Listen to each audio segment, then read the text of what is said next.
Well, the press has taken only 2 lessons from the persecution of Brett Kavanaugh, not a sophisticated group. The first lesson is he is guilty, no matter how little evidence exists against him. And second, and this is a lesson they learned a long time ago, what I've been telling us a lot about for years, certain people are inherently bad because of their race and gender. And if you don't believe us, listen to this selection. A panel of 11 white male Republicans opted to have a female shield protect them. We saw today from Judge Kavanaugh was the patriarchy and white male privilege on display. White men need to stop passing judgment on sexual assault victims. If you have a group of 11 white men sitting there on the Republican side, you have to ask, do they get it? Does Dave Gergen get it? Open question. Joy Behar gets it. She went on The View and went further. If you don't support further investigation of Kavanaugh, which seems like kind of a non-racial question, then somehow you want to institute apartheid. The people on the Republican side, it looks like to me, do not want to investigate this any further.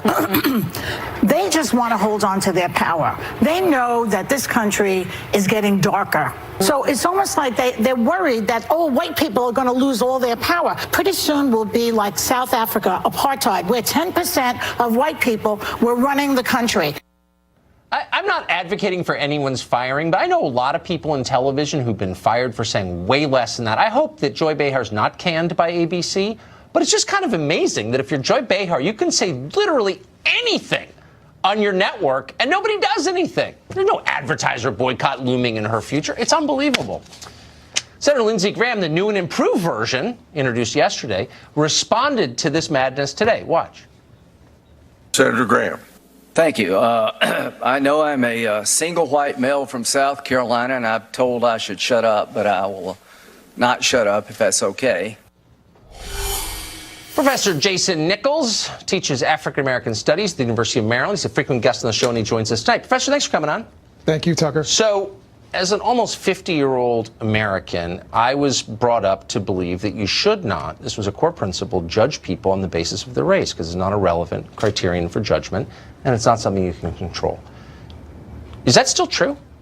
I think it's absolutely true that people should not be judged on the basis of their race, but there are advantages that certain people have on the basis of their race, class, and gender. And I think we need to acknowledge that. But right? I mean, that could be true in individual cases. Could be. But when you say it's true in every case, what you're doing is judging people on the basis of their race, which we just agreed is wrong. Well, again, number one, I said race, class, and gender. And let's just stick with race, because class is a fluid thing. I mean, your class can change. It can, sure. It's rare, but it can. It's not in your DNA. I can't study your bones and find out what class you were in. I would say race is not in your DNA either, but we can go on. Look, I'm not a scientist, but most people can't change the race, and I don't think it's acknowledged that you can. Sure. If it's wrong to judge people on the basis of their race, and I think both of us agree, we don't want to live in a country where people are making generalizations, negative ones, especially about whole groups of people. You don't. We do live in a country that does that. We don't want to add to that because it's wrong. Sure. Then why are all the dumb people on television in unison attacking people on the basis of their race and nobody's saying anything about it? Well, I think, again, people are acknowledging the fact that certain groups of people have more advantages than others. So we look at this in the criminal justice system, even though, let's be clear, Judge Kavanaugh, for example, was not in a criminal trial. He is not being criminally investigated. This is basically a job interview. But what are they saying? So a woman of one race is accusing a man of the same race of a crime that has nothing to do with race.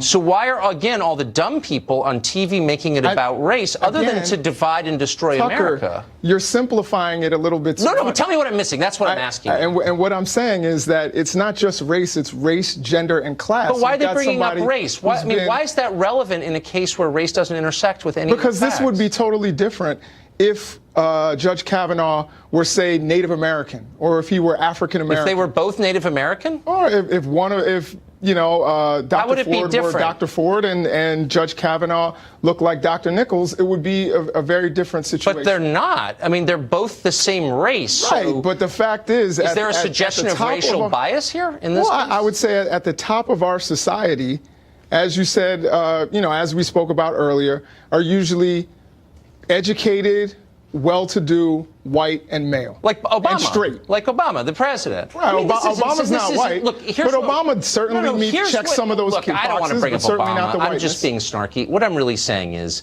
this is destroying the country. Attacking people on the basis of their race is totally immoral. We're pushing people into race conflict with each other.